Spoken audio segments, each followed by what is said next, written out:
Welcome to Dial It In, a podcast where we talk with fascinating people about marketing, sales, process improvements, and tricks that they use to grow their businesses.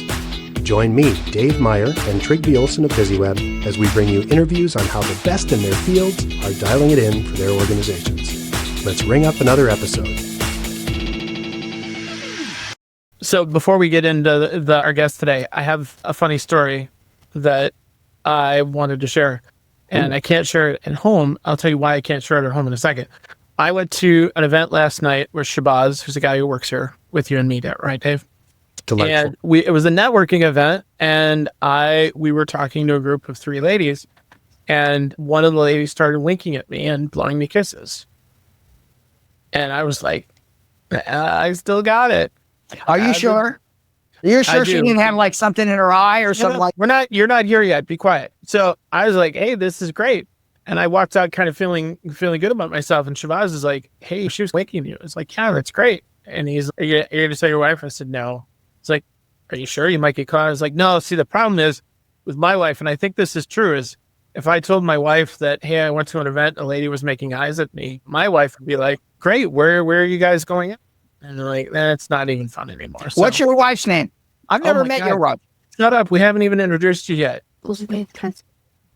Old hour. Okay, I want to know your wife's name because she plays. My wife's name is Susan, and you know that. You know my wife's name is Susan. You've even met Susan on several occasions. Okay, I apologize, Susan. I meet a lot of people, but it sounds like you have a strong relationship and a good partnership with my buddy Trygve. Oh, our guest today is one of the... I wrote down, he is a world traveler. I wrote down the places that I have in interacting with him that he said, I can't talk right now. I'm in some place. I once talked to him while he was about to go on stage in the Ukraine during the middle of a war. I once spent a snowy January night texting back and forth with him because he was bored on a ship to Antarctica.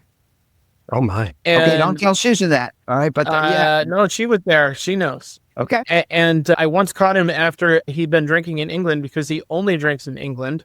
He does not drink in the United States. He only drinks when he goes to Europe. That's not true. Okay, but we fact after... It used to be true. Man, okay. It usually takes a good 10 minutes before we go this far off the rails. He is a sales leader, author, speaker, mentor. He is the founder of the Lions Club at HubSpot. And as the last remaining lion, which I'm now, he is a mentor and a friend. He is a world-class entrepreneur and a mentor to thousands of people around the world. As everybody knows by now, it's Dan Tyre. Oh, you forgot BTF. I'm a BTF. Do you know what BTF is? Big Trygve fan. Oh my goodness. And we have to make sure that we're factually correct because you got a pretty big audience. I only drink in 5 foreign countries, right? And England isn't one of them, right? Yes. Dave, if you could only drink in 5 foreign countries, which countries would you drink in? Ireland, Germany. Okay, Germany's not one of them, but Ireland is good. Okay. Where else? Italy. You got 2 out of the 5. Amazing. What's right next to Italy? Okay. Spain. 3 out of 5. You're good at this game. What's next to Spain and Italy? You have to drink when you go there. France. See, and the last one is Australia, which is a continent and a country, right? I only drink in those countries, right? I haven't had a drink in a long time because I rarely visit those countries. And that's how I got the big energy. Your first question in the briefing sheet is, okay, Tyre, you're insane. Where do you get this big energy? And it is, I'm born this way. I vibrated at a different level. Right? 2 cups of Guatemalan coffee today, and then I get cut off. Right? And I love it. And it's because I don't drink. I was just at the gym. I never went to the gym, right? First 40, 50 years of my life, I never went to the gym. If my wife was working out, I'm like, no, I got a morning meeting, even if I did. Right? When I was on the road, I can't go to the gym. I'm on the road. Right? And make up all these excuses. And then when I transitioned from HubSpot on January 5th, 2024, my wife did something very smart and funny. We're in the hot tub where all the good Tyre decisions are made. She pats me on the belly and she goes, like the Buddha. What does that mean to you, Dave? That means it's time to get to the gym. Exactly. That means when you've been married for 36 years, that means you're a fat guy and we need to get to the gym. So she took me to a 6-week challenge at this place called Infinity Fitness. And I was highly skeptical, right? I was also weak and inflexible. But when I got there, it was perfect for my personality, compulsive and obsessive. So I locked in, now I'm a gym in. I go every business day, right? Get up at 5:50, right? Play poker on my phone, read about the Mets, then have coffee with my wife on this beautiful deck that she just built. And then we go to the Infinity Fitness. We run around like running bears. That's the name that I made our group. And then I feel good. Now come do podcasts with my buddy Trygve, my new friend Nicole, and my buddy Dave, who I appreciate. And thank you very much for inviting me on the podcast. We're so happy you're here, Dan. So I forgot the last part of my introduction, and the man who owes me more than 1,200 breakfast sandwiches. Amazing. Oh. Yes, that's how I trade, right? When somebody, that was a HubSpot story. Some people know that I spent 17 years at HubSpot, employee number 6, first salesperson, did a lot of different stuff at HubSpot. And my association with HubSpot is amazing and incredible, right? I've bought HubSpot twice with my own money, twice. And DanTyre.com runs on HubSpot. I'm a great HubSpot reference. When I was selling for HubSpot, I was a damn good salesperson, right? And I learned so much with that association. And when I travel all the world, everybody thinks I'm like Darmet or Brian. They're like, you invented HubSpot. I'm like, no, wasn't my idea. I didn't raise the capital. I wasn't on the board of director. They're like, yeah, but you were an early employee. That's close enough. And you're funnier than Darmesh. I don't know if that's true. Darmesh is pretty funny. And Darmesh is such a great soul. I am pleased to call him my friend and doing great stuff with Agent.ai. And I haven't seen him for a couple of years, but I should. Next time I'm in Boston or San Francisco, I'm going to connect with him. But the history of HubSpot was amazing. Both Dave and Trygve were both part of that, scaling from zero. I'm just going to interrupt here because he's going to go on for 5 minutes if I don't. The breakfast sandwich bit got subverted into a movie called John Wick because Dan used to make these offhand jokes like, if you do this for me, I'll buy you a breakfast sandwich.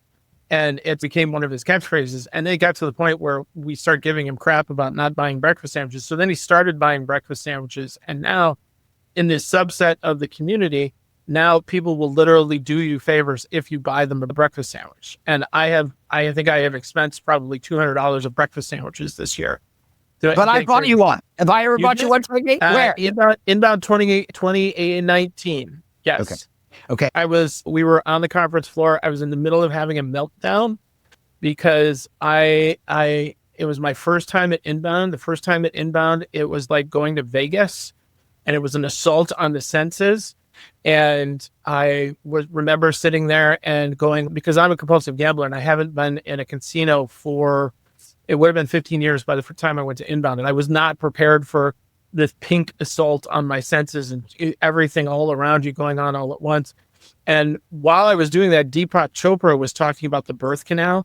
So it was trippy all at the same time. And I remember you walked up to me, it was like, hey, I owe you a breakfast sandwich. Here you go. And then walked away. And I was like, oh, it's Dan Tyre. And then that did help me like reset and then realized, okay, I deserve to be here. I belong to be here. And then it took off of the races from that. But I don't think you know that it is a John Wick-esque thing now where for certain people, if you say, I'll buy you a breakfast sandwich, it's like the little gold coin from John Wick. They'll do you a favor just for the breakfast sandwich. Amazing. 3 things I learned in this podcast so far. Number 1, that the thing about John Wick. Number 2, that you left Deepak Chopra while he was lecturing on stage. Amazing. And 3, didn't realize you're a compulsive gambler. That explains a lot. Yeah. Amazing. Yeah. Incredible. Yeah. Inbound. 20 years in recovery. Amazing. And good for you, right? And Thank good you. for you speaking publicly about it. Amazing. So Inbound is the Woodstock for nice people. And I was there this year with all of the folks, and I feel like they put it on for me, right? Because I cannot walk 15 feet without somebody like Trygve coming up and having that same thing. And they hug me, and I'm not a big hugger. I don't know if that about me, Dave. I don't think we've ever hugged. Maybe we had a man hug for 2 seconds. No, come on, you know that. Right. That's right. That's right. And the story of the fist bump is I was running an organization of 400 people in, I think it was 2016. And Dave, where was the first time you saw a professional person give a fist bump? I think it was at Inbound with Dan Tyre. Oh, wow. How about you, Trygve? 1988, the Bash brothers, Mark McGuire and Jose They did the fist bump? Yep. Amazing. All right. For all of you Gen Alpha, Gen Z people, those are 2 old baseball players that were on steroids. One is in the Hall of Fame, I think, and one is a professional wrestler. Right. But they hit lots of home runs for the Oakland A's and then they split up. I don't know what they did after that. Anyway, the first time I ever saw a fist bump was in 2016 at the Democratic National Convention when Barack Obama, dressed in a business suit, came out and fist bumped his wife, Michelle.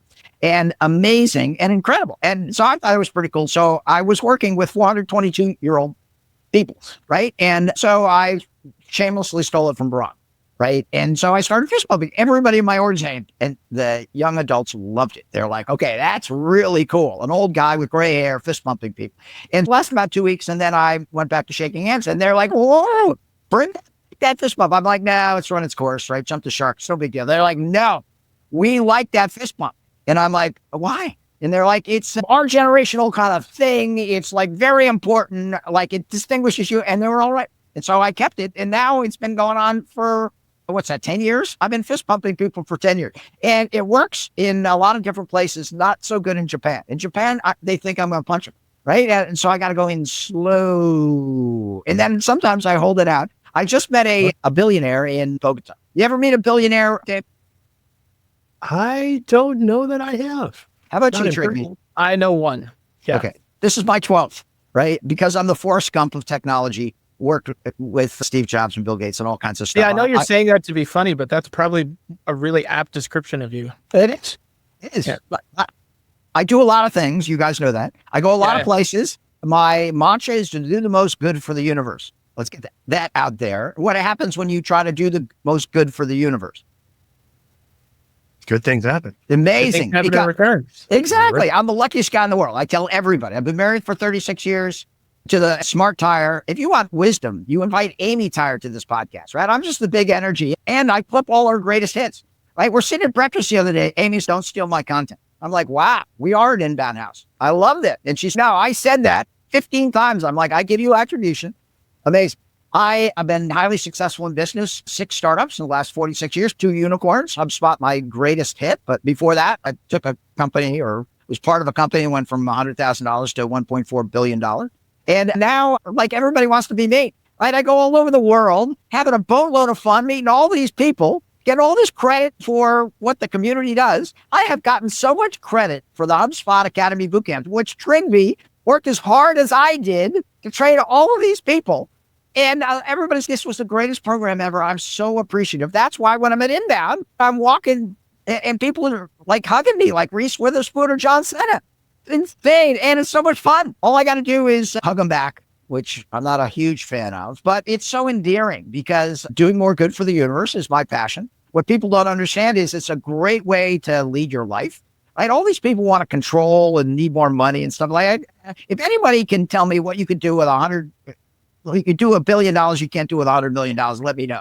Like, because I can't quite figure it out. And most important thing, as you guys, all of you espouse, is like the 99% of your life is between your 2 ears. The relationships you have, the communities you build, the fun that you have. And can I tell a Trygve story from that inbound? Okay, he walked around with the face of a woman that was an associate of ours that was critical to the scale of the boot camps, Debbie.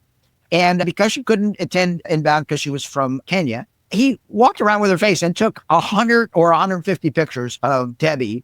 And it was just so, why would somebody do that? First of all, how could somebody think that up? Second of all, like doing that, he had it with Yamini, he had all the executives on the plane. I have a picture of her. I walked up to the CEO of HubSpot and said, hey, here, hold this, and took her a picture. Amazing. She's a good part about it. Amazing. And supportive, underserved people who can't make it to inbound. Amazing and incredible. And that is doing more good for the universe. And there's 50 million examples. And now, by the way, anybody's listening to this podcast who I owe a breakfast sandwich, send an email to dantyre@gmail.com. Copy Kira at dantyre.com. Kira. Because the reason that I've gone from being a sad sack and delivering the breakfast sandwich to somebody who honors his commitment is Kira. Because she got a spreadsheet. She's got a spreadsheet of people. Dave, you got to be on that spreadsheet somewhere. I got to get on that spreadsheet. I know. Yeah. Send me an email. Copy Kira, because she does all the work at Tyre Angel, and say, all right, Dan owes me a breakfast sandwich. And here's a funny story. We used to send out $5 Starbucks gift cards, right? But they kept getting caught in people's spam filters. And then I got a bad reputation of not honoring my commitment. So now Kira goes to Starbucks. She buys the $5 gift card. She handwrites the letter. She sends it to you to your address. And so you get an actual thing, unless you don't like gift cards and you prefer to do it someplace. It's amazing. So once again, Kira's doing all the work and I get all the credit. Amazing. So as the Forrest Gump of tech, Would you say, Dan, that life is like a box of breakfast sandwiches? Amazing. Oh, See that? good See Lord. how quick that Whoa. was? See how quick that was? I've been sitting on that yeah. for a minute and a half. Okay, that was good. That was topical. He tied it all together. That's why it's a good podcast host. And you two are like the Siskel and Ebert of business podcasts. Very good. You got the little frothy, little quirky Trygve with the nice chair. And you got Dave, who's like the standard foundation of bringing us back to what we're supposed to talk about, all that kind of stuff. Amazing. We'll actually talk about work now, but I will say that it is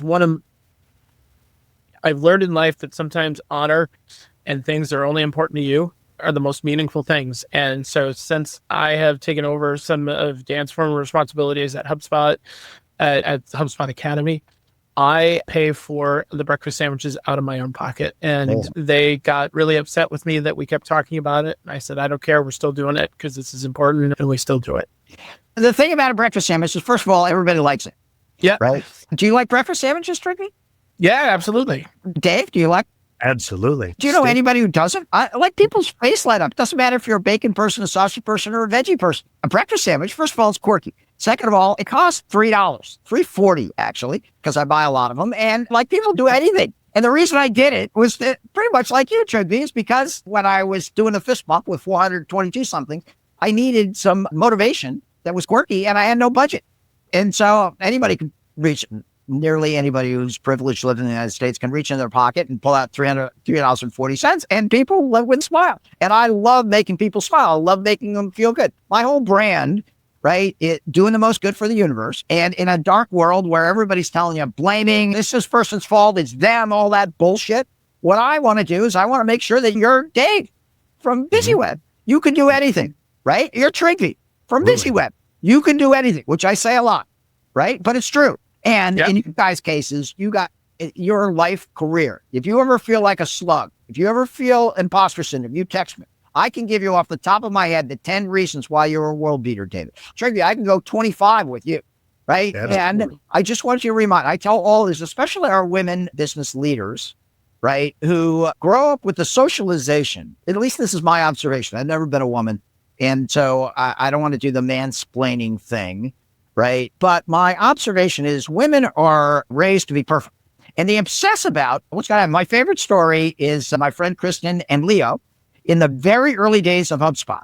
I was responsible for enablement before Andrew Quinn and the incredible enablement team at HubSpot. And when we hired people, I had a trainer, right? Roberts was off doing the strategy and he's Tyre, you train these people. And this lady, Kristen and Leo was an Ivy League grad and Kristen spent some time at a leading investment banking firm or something like that. And I gave him a test and I told him on Monday, I'm going to give you a test. And Kristen spent 40 hours studying for every night, staying until 11 o'clock, right? And she got a 98 on that test and she was epileptic. She's like, you got a 98, you got an A+. What are you talking about? Leo blew it off. Look at the exam and the test prep on the subway while he's coming into Cambridge, got a 60. You know what he said? The test's too hard. That's amazing. And I'm like, okay, that's a perfect example of the difference between a viewpoint of a man and a woman when you're going after something. Guys are like, just bluff or blame, right? Women are like, no, it's all me. And so I want to make sure that we bring that to all your podcast folks. Number one, if there are women in your life, which is everybody, right? I want you to, in a nice fashion, suggest and celebrate their success. I make my wife, she's very hesitant to do it, the smart, beautiful, incredible Amy Tyre. I'm like, celebrate your success. Incredible. Can you imagine living with me for 36 years? Oh my goodness, right? It's good in small bunches, but like for an entire morning, right? It's a pain in the ass. And I'm like, celebrate your successes. And that's dopey. I'm like, no, you just made a great decision. Let's celebrate the successes. And not in that high level of voice, but sometimes she said, okay, do a good job, which is not the same. And then understand that you're always going to be right. Because this is Dan Tyre wisdom as well, right? Number one, if you make the right decision, I want everybody listening to this podcast to celebrate. You don't have to go over the top, right? Although sometimes, right, that is a very positive thing that resonates in the neural pathways of your brain that shows, right, that you are moving in the right direction. And then if you make a wrong decision or what we call fall into a pothole, it's even better, especially if you're a young adult. And Trygve, how old are you in your mental age? I forget. 13? No, you didn't give a number. Did you give 13? Oh, yeah, a teenager with a credit card. That's not a teenager. So you're a preteen with a credit card. And Dave, what is your mental age? I'm going 32. Okay. And if you fall into potholes early in your career, it's the best because you can read the book, you can listen to the podcast, you can understand how many times you heard you got to have a growth mindset, right? And that is, of course you do. But until you get thrown in that big pothole, when you get fired, right? When things happen, when you're like, oh my goodness, I'm running out of money. When bad things happen, that's really when you need that growth mindset. And so when I'm talking about how to have your best year ever in 2025, which is a presentation I do all over the world, right? There's things you can set up. Number one, right? You want to understand that you're Dave. You can do anything. I want you to understand that. Number two, we want you to celebrate your successes. Number three, we want you to do a vision board. And Trygve, what is a vision board? Vision board is the manifestation of all the things that you want in life. And you should have it posted somewhere that you can see it and reference it. And you should be able to, when you're down, when you're hurting, when you think, I don't want to keep going, you need to look at something that's going to be inspiring and remind you why you even got up in the first place. Amazing. Dave, have you ever done one? Absolutely. As part of the Dan Tyre.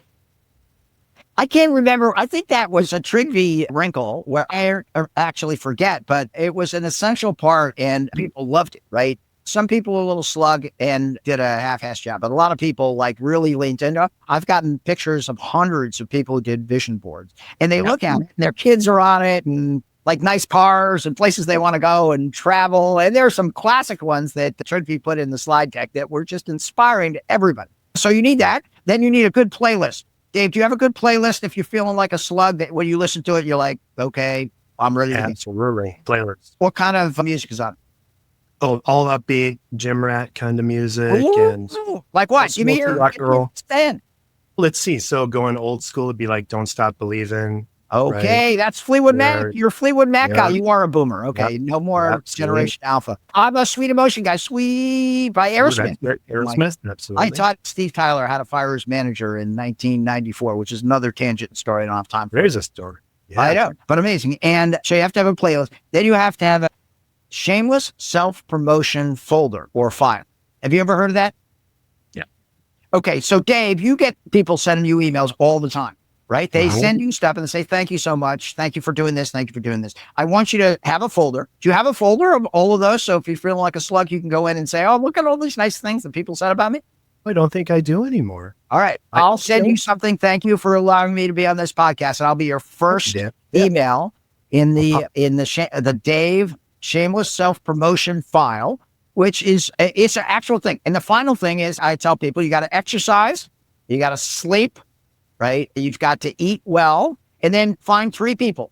Grandmas are great at this, where you say, all right, when I'm feeling like an imposter, I'm going to text you, and this is what I want you to say. And people are like, that's a little bit prescriptive, Dan. And I'm like, no, it's not, right? And Trygve, 25, if you're ever feeling down, right, what you want to do is be surrounded by that positive energy. You want somebody to remind you that you're friggin' Dave from BusyWeb. You could do anything. And sometimes it's good at the big energy. Sometimes I have to tone it down a little bit. So tell me that in the small energy, Dan, and I'm happy to accommodate. But that's the way, like, you stay on the straight and narrow. And we want the best Trygve in the world. We want the best Dave in the world. So I need you up on that plane. I need you to make sure that you understand, right? You've always done good things. Sometimes you're a human being. Sometimes things happen, right? But that's the way you want to go through life. That's the way we want you to go through life so that you can be the best you can be. All right. So question number 1. I'm going to ask you the same question that I asked Mario Martinez last week. Mario, great. I have 2 Mario Martinez's in my life. There's Mario Martinez from Van Gresso. He's Mario Martinez Jr. And then there's Mario Martinez from Martinez Ventures. He's 40 years old, but he didn't have a junior or senior. So you got to. I'll be more specific. Mario from Van Gresso. I met him third year. He and I are great friends. He's a great guy. He's a great Smarketing person. Yep. Does your audience know Smarketing? No, we got to tell us the story. Go for Smarketing. All right, Dave, do you know the story? I do, but I want to hear it from the man, Coiner.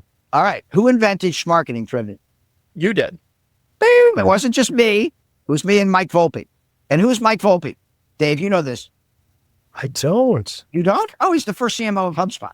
Back in the early days, Mike, it's funny, in the first 10 employees at HubSpot, 9 were graduates of MIT's business school, Sloan School, and there was me. a Colgate undergrad, never went to graduate school. And they were all delayed processors. Dharmesh, Brian, Mark Robert's the first VP of sales who did the sales acceleration formula, Mike Volpe, Jonah Lopin, Brad Coffey, all of these guys were Sloan School grads, except me. At Sloan School, they teach you how to think, right? Like a scientist, right? They teach you not how to answer questions like we're doing, right? When I talk to you, Dave, we're finishing each other's sentences. If you go to Sloan School, what they teach you to do is stop, listen, dissect, think, and then talk. So they're all delayed processing, which... Well, I don't do any of those, except the last one.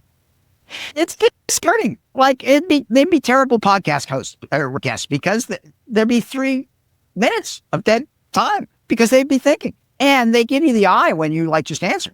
I always thought the game was, like, somebody asks you a question and you, like, figure it out while you are telling them the answer. And that's not the way they do it. Anyway, Mike was a CMO. And when we first started HubSpot, we didn't know if it was going to work. The first use of inbound was by David Meerman Scott. Do you guys know David Meerman Scott? He played clarinet in Foghat, right? Now, he wrote the book, The New Rules of PR and Marketing. He's the first smart guy that termed inbound. And when we started HubSpot, Mike Volpe sent an email to David Meerman Scott and said, we just started a software company based on this concept of inbound. And Dave has become an incredible friend. He works for Tony Robbins or works with Tony Robbins. I always see him with the big Tony Robbins thing in the back. I got 2 buddies who work for Tony Robbins or work on stage with Tony Robbins. Amazing and incredible. And Robert just interviewed him, which is amazing. And Tony Robbins, huge fan. Also a guy trying to do the most good for the universe. Anyway, we're celebrating our first 100 customers at HubSpot. We're getting drunk because I hadn't done, I'm only drinking in 5 foreign countries yet. I'm drinking Saddam's beer. And Mike is a little bit more upscale. He's got bourbon and good bourbon, I think. And we just got our first 3 inbound leads. First 3. I actually cold called for HubSpot. Don't tell anybody. But I picked up the phone and called people who had no interest in HubSpot just because Halligan told me to do it. And that's why I hired him, is because he said, you'll do anything as a startup guy. And I'm like, yes, I will. And so we were getting some customers, but it wasn't the inbound process. So we're 90 days in and I got my first 3 leads. Right. And I'm like, Mike, this is amazing. He said, what are you talking about? I'm like, these inbound leads, I call them up. They know who I am. They've been on the HubSpot website. And he's like laughing. He's like, yeah, do you know what we do here? And I'm like, this is amazing. You don't understand. Right. Inbound marketing is more important to salespeople than it is to marketing. He's like, I don't think so. I'm like, I'm telling you, right. A salesperson spends 95% of their time calling and qualifying. And when somebody comes in and you're like, hey, Nicole, this is Dan from HubSpot. And they go, oh, HubSpot. I know that before. I'm like, you were on our website last night at 11 o'clock. What are you doing up at 11 o'clock at night? Oh, I got 2 kids, but yeah, I was interested in getting more leads to my website. I'm like, amazing. Tell me more about that. And Mike is, okay, that's pretty good because our whole value proposition is built around that. I'm like, get me more of those inbound leads. He goes, I can't. I'm like, why? He's, I have to build this content. And I'm like, build it. He's, I got no headcount. I'm like, excuse me? He's, I can't hire anybody. I can't hire anybody for another 60 days. I'm like, I'll give you sales headcount. And he stopped and he said, you will give me sales headcount for marketing, which Dave, you will vouch for. It never happened. It never happened. Exactly.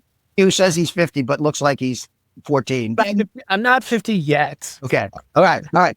In the sales and marketing game, right? You hated each other. They were cats and dogs, oil and water, incredible. And he looked at me and you give me sales head. It was easy because it wasn't really my headcount. It belonged to Robert, right? But I said, okay, it's not sales, it's not marketing, it's schmarketing, right? And that's not smart marketing. It's sales and marketing squished together. And it's pretty funny. He started laughing. I don't know if it was the bourbon or it was my quirky joke. Anyway, the next day, Robert walked in and he goes, that's pretty good, Tyre. Walked in, he was interviewed by Professor Thomas Steenberg, who is a professor at Harvard Business School, who wrote a classic case study on HubSpot called Web 2.0, the HubSpot story. Anyway, in that case study, Robert said, one of my guys calls it schmarketing, sales plus marketing equals schmarketing, which was amazing and is actually in that case study and made me finish. So I am the co-father. Can you be a co-father? I don't know. That's a little weird. Okay. Yeah. You can in 2025. Yeah. Okay. In 2025, I'm the co-founder of Smarketing. I've lectured at Harvard Business School for Professor Thomas Steenberg. Now he's in North Carolina. He attributes it in the actual case study, says one of these guys, but we all know it's me, right? I can make that claim. And Mike can make that claim as well, but he distanced himself. He doesn't really distance himself. He doesn't really remember. That was probably the bourbon. Anyway, I'm the father of Smarketing, and it made perfect sense back then, makes perfect sense now. They still use that case study. My nephew, Thomas Carrier, went through Harvard Business School MBA program, and he's like, I remember you telling me the story. Is this you? I mean, it's just some stuff is. That is such a great tangent, such a great little kind of thing that happened. And the Smarketing domain's worth like $150,000 now. If I was like the Smart Tire, would have gone in there. That's pretty good. Maybe I'll buy the domain like Dharmesh, but I didn't. All right. So. Okay. So question number one, Mario Vaccine is from Vingresso, and I can just, Rob Felber is driving around Metro Cleveland right now listening to this, laughing because we've completely lost the trail of the narrative. Rob Felber, I love Rob Felber. He's another lion. He is. Yep. I met his wife, and he's been in my backyard. Right? Rob came to Phoenix. He did the same thing that Dave did, and the same thing. All right. So here's the question. Here's the question. If somebody said this to me about 6 months ago, with the advent of AI, it was like everybody got a machine gun, and all everybody hears is machine gun fire. So my question to you is the same question I asked Mario from Vingresso.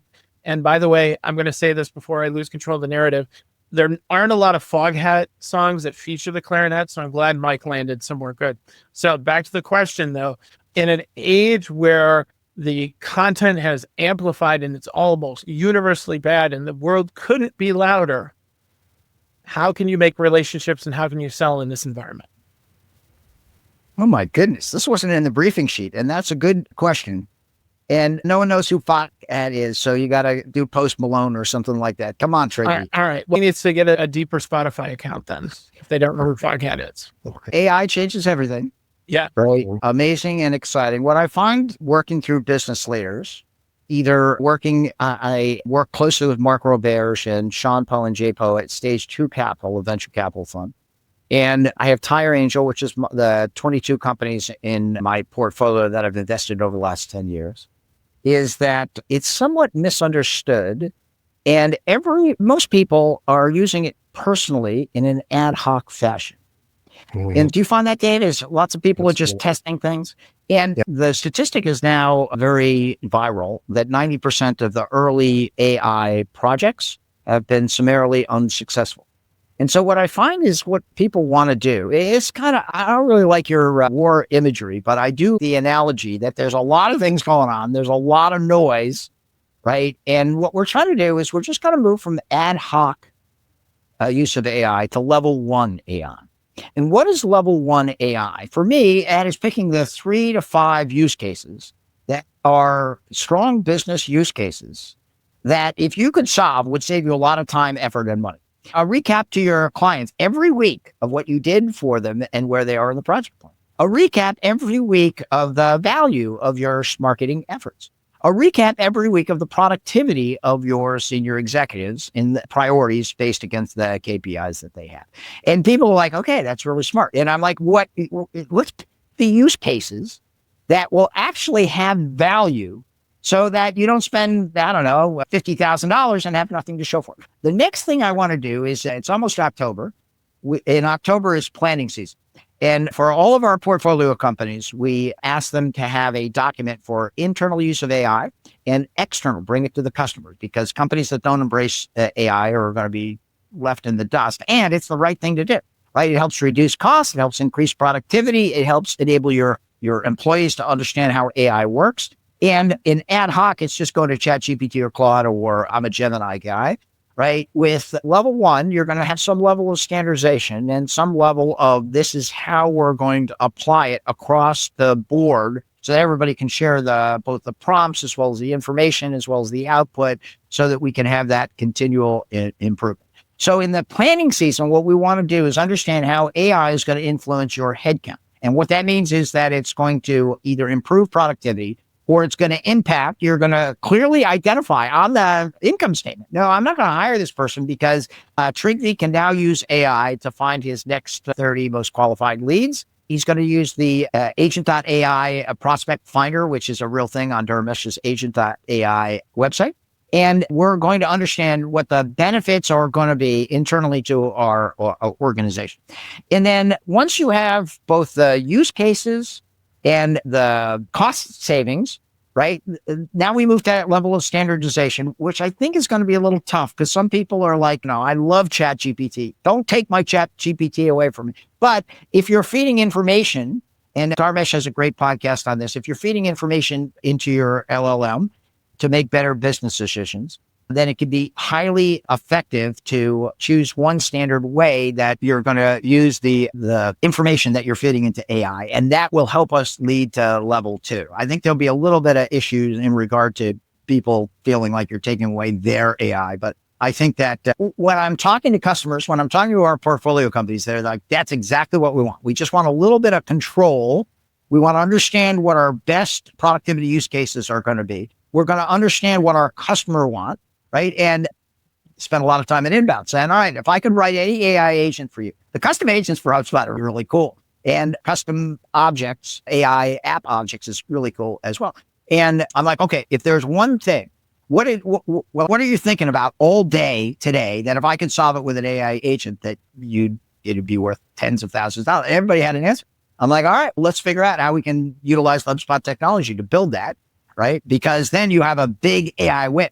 And it's just not as easy as spouting it off. Like you got to do the planning it out. You got to understand the data sets. You got to understand if you have the historical data, you have to put the historical data in a way that AI understands. So there's a fair amount of planning stuff there. But I found that moving from ad hoc to level 1 is really what virtually every company is looking for. And putting it in that context seems to make it a little simpler.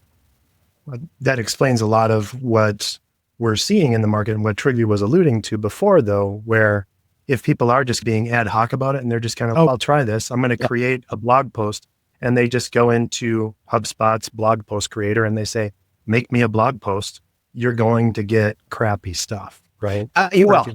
Strategically, and you give it the context, that's where the magic happens. And you guys are familiar with loop marketing. That was the big thing at I'd love to talk about that. I want to chat more. Now, the difference between the HubSpot flywheel and loop marketing is brilliant. Virtually everything. I had a customer tell me yesterday that HubSpot is very good at frameworks. And it made my heart swell with pride because they are, right? The flywheel, the inbound sales process, the inbound marketing process. HubSpot from the very beginning thought strategically. That's all those MIT guys. They may have had slow answers, right? But they're very thought out, right? And the loop marketing makes so much sense for the AI age. And there's 4 segments of loop marketing.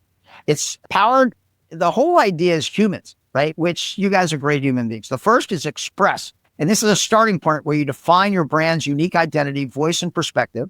And you can do that through AI, but it would never catch all the stuff that we're talking about, like you and Trygve and Nicole. It just won't, right? And so we used to do ideal customer profile. AI-assisted ideal customer profiles is the nichiest of the niche.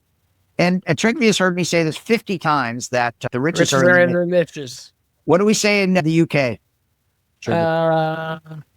I don't remember that. If you want to go to the beaches, you got to work the niches because that's how they say niche. I know. That's I know how to pronounce process in Canadian too. Amazing. All right. So this express thing is very important. It's brilliant because HubSpot brings in the human aspect. HubSpot is a great human company, and they bring in and explicitly explain that the first step is express. By the way, if you need help with any of this, BusyWeb is a great organization to do that, right? You help people with loop marketing all the time.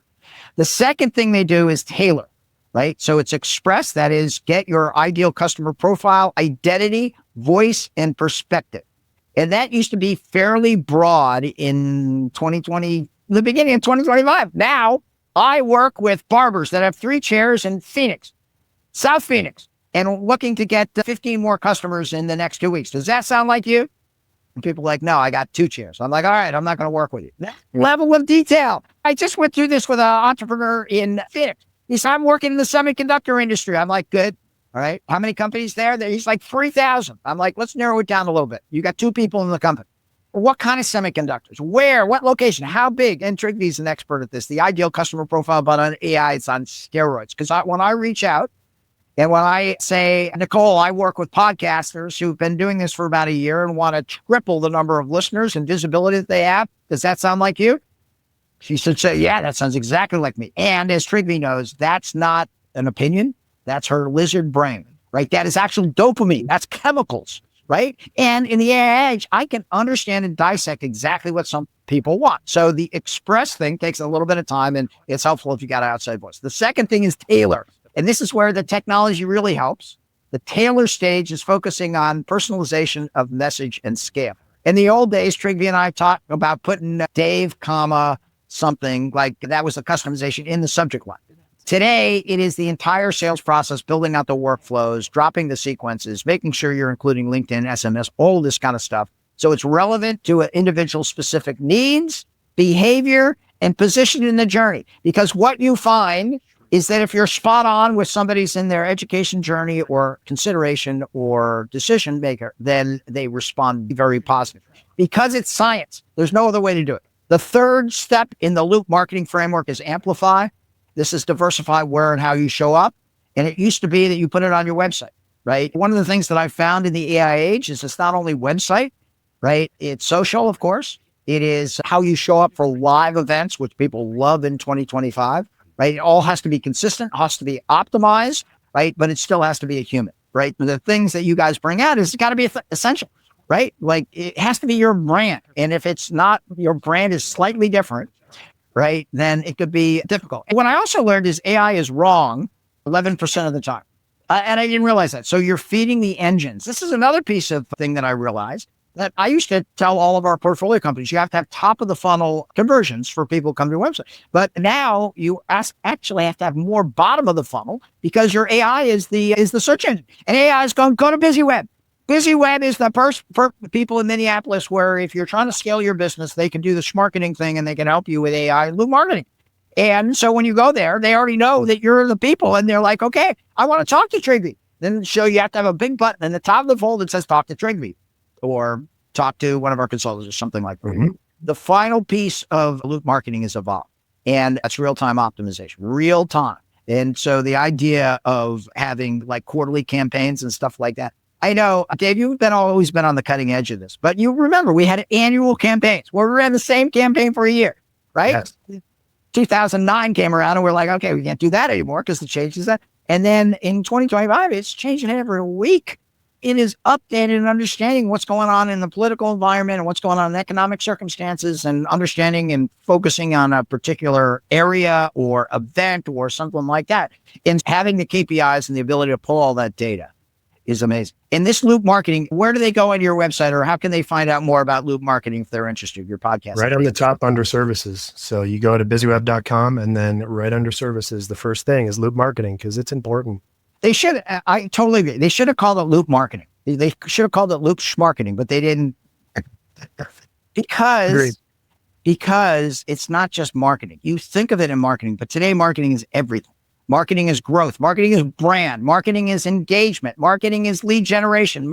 All of that stuff. And everybody will believe it, right? This is not like something that is controversial, right? Marketing used to be in the closet and got 10% of the budget and all the grief if the company wasn't doing well. Today, marketing is everything. And because buyers have all of the power and AI assisted buyers have all of the power, then it's the essential part of growth planning. And so if you don't, first of all, talk with Dave and Trygve and the team in regard to what is loop marketing, how it applies to your business. Because generic advice, and HubSpot is great at frameworks. You can put it into AI. You'll see all that information, right? But then you want to understand how you apply it to take those baby steps so that you can play into the way people buy in 2025. Actually, I should say in September of 2025, and it's going to be different in October of 2025 and different November of 2025. And having a good partner where you can walk through all of those stages will pay huge dividends and hopefully give you a competitive edge. We're way over on time. We should have known better. Loop marketing was not in the briefing sheet, but when I heard it in Inbound, I'm like, my goodness. Yeah. I forgot. You guys are always on the leading edge. Amazing. Good for you. Good for your customers, right? Dave, I know you speak all over the world because you're a technologist. One of Dave's best things is he takes a complex technology and makes it easy for people to understand, right? And I've seen you do that a lot, and it's a very valuable skill. And so if this loop market, if you want to move AI into the way you engage with customers, most important. When I was lecturing at Indiana University, I'm like, what's more important, current customers or new customers? Do you know the answer to that, Trygve? Yes, I do. How about you, Dave? Yeah, absolutely. Okay. In the old days, it was 50-50. Now, if you don't keep your customers, right, you don't have a sustainable business. And Generation Alpha recognized that. I was pretty impressed. They're like, no, you got to keep your customers. I'm like, why? And they're like, because if you keep losing the customers, you don't have a company. I'm like, okay, you guys got a lot going on. I like that. Yeah. And then understanding how you can apply this, not as a generic framework, but the devil is always in the details, and understand what you can move so that you apply this. You want to come back and do this again sometime? To go to question number 2, I love you guys. I have told you that so many times. I'm sorry if I'm a little verbose.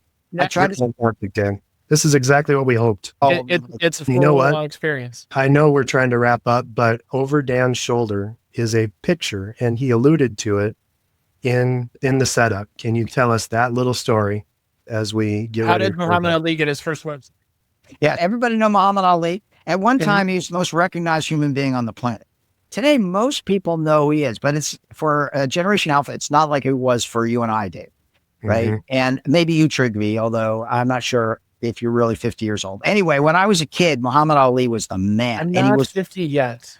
okay, and he was very complex human being. He was Yes. a boxer, but also a pacifist. He American was hero. he was a draft dodger, what they call a conscientious objector. And he was a black man in America in the 1960s, which, like, you could try to erase history, but that was not an easy thing to do. We got all the facts, right? You can't gloss over the fact of what happened. Anyway, he was my hero and was an extrovert, and he revolutionized the fighting game, right? The announcer was this guy, Howard Cosell, who was a lawyer, not even an announcer. And he had the kids anyway. He was in the Olympics and won a gold medal, right, for the United States. And then he was a boxer and he became world champion. Anyway, he was a hero of mine. And because he was outspoken, he lived with his heart. He was trying to do the best thing for the universe, and just amazing. Anyway, when I started my first company, I named it Automated Labor Incorporated. And what do you think Automated Labor Incorporated did, Dave? Did it float like a butterfly and sting like a bee? No one could understand what it was. So It's you were like clarinet or foghat. Are you? Exactly. It was the most confusing name ever. So I got people would say, automated labor. Are you temporary work? Do you help with birthing babies? What is automated labor? I'm like, none of that. So I got tired of answering the questions because I'm a dopey company namer. And so I shortened it to ALI.com. It was ALI Technologies. And I bought the website, ALI.com. That's where we had our thing. Anyway, in 1997, I sold the business to InfoImage, merged the two companies, and I still owned ALI.com, but it wasn't in use. I got a call one night from this guy. So I want to buy ALI.com. And I'm like, it's not for sale. He said, no, this is important. I want to make sure that it's for a pretty big thing. I'm like, it's not for sale. It's for Muhammad Ali. And I'm like, excuse me? He said, it's for the king. So they used to call it. I'm like, Muhammad Ali wants www.ali.com. And they're like, yeah. I'm like, okay, that makes perfect sense. They're like, I'm not going to sell it to you, but I'll give it to you. And the guy said, what? I'm like, I'll give it to you. And this is if the Pope comes to you and says, I want your busy web website. And you're like, okay, whatever you want. And so and the only thing is, if he comes to Phoenix, I want to meet him. And they're like, he comes to Phoenix all the time because he was suffering with Parkinson's at the time. And he came to Phoenix all the time. There was this local charity called Fight Night where they get all these celebrities, Reba McEntire and Larry King and all these guys to get these big boxing gloves and play around in the ring. And so he came a lot. And they said, all right, I gave him the website. I lost track of it, but I'm assuming they still have it. And they built the whole thing and they were so appreciative. And they sent me like a truckload of Muhammad Ali swag, right? I got 3 of those signed kind of things. I don't know how much I have left, but boxing gloves with the signature on it, they were just so appreciative. And I'm like, I don't care about any of that stuff. I'm the stuff guy. What I really want is I want to meet them. He's like, all right, if he's having a good day, he will be there on Thursday. I wanted to meet him in a business context. And I'm like, all right, you can't tell the press. Don't tell anybody he's coming. And if he's having a good day, we'll put him in a car. We'll drive him over there and he'll spend 45 minutes at InfoImage. And this is what happened. I didn't tell the press. We're on the 14th floor or something like that. Limo pulls up. Muhammad Ali walks out, right? He gets in the elevator, right? Goes up. We're on the 14th floor. He comes out of the elevator. And the guy was suffering from Parkinson. Amazing. Spent an hour with the entire team and it was life-changing. Amazing. Incredible. Right. And a great story to tell. And then afterwards, they're like, okay, we're doing a luncheon. Do you want to sit on the dais? I'm like, excuse me? And I'm like sitting there with all these celebrities, right? All these NBA players and all these people just hanging out with Muhammad Ali, his manager, and little Dan Tyre at the end. Talk about a Forrest Gump story. It was amazing, incredible, right? And it's just doing most good for the owner. Oh, no. Isn't that a good story? It's an amazing story. Amazing story. Thank you for sharing. Dave, did we learn anything other than we need to maybe play this episode on 75%? Oh, I think we learned a ton. And when the lights went out in, what was it? Bogota, Colombia. Bogota, Colombia. I'm surprised Dan just didn't plug into the stage and because wall. That big energy is good. Energy, right? yes. It's fun for me. And I think I've known the guy for a long time, and he made mention of coffee. Coffee does nothing. I've seen him at 6 a.m. I've seen him at 10 o'clock at night. It's the exact same all the time. He is this level of energetic all the time. You guys can do that. You can only drink in 5 foreign countries. Only drink in 5 foreign countries that you never go to. Alcohol is horrible, right? Alcohol drains all that kind of stuff. And well, let's not get crazy. We're still looking for a bourbon sponsor. I'm just telling you. Okay, sorry about that. Anyway, it's always an honor to see you in person or on our podcast. Hopefully it was fun or funny. Absolutely. We had a ball. All right. You can't play this at double time. The problem with Trygve, Dave, Nicole, Dan Tyre, man, you try playing this at double time. You never understand anything. It sounds like the chipmunk. At the note for you, Rob Felber. Slow down. And I'm always at your service. I'm very happy you guys are in my life. You guys are incredible people. Showed us time and time again, right? And if there's anything I can do, just ping me. Ooh, all right. That was our episode 3 of the season of selling for the Dial It In podcast. Thank you, Dave. Thank you, Dan. Thank you, Nicole. This has been our Dial It In podcast produced by Nicole Fairclough and Andy Witowski. He's Dave. I'm Trygve. And with apologies to Tony Kornheiser, we will also try to do better the next time.